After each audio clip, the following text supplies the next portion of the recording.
মই তোমাক ভাল পাওঁ শিখা তুমি মোৰ জীৱনৰ এটা এসেনশিয়াল পাৰ্ট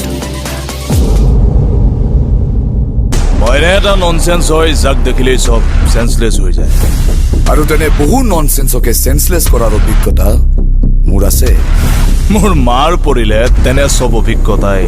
নেচেল হৈ যায় আৰু মোৰ মাৰ খোৱাৰ পাছত বহুতৰে এটা নতুন অভিজ্ঞতা তই কি মোক তেনে অভিজ্ঞতা দিব বিচাৰিছ নেকি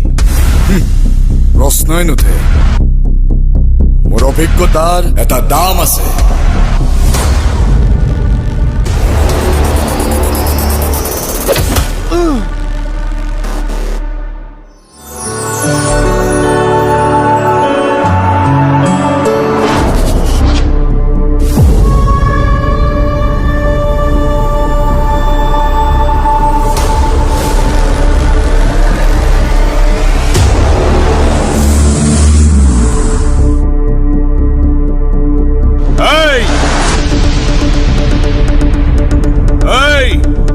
আৰু এখোজো আগুৱাই নাহিবি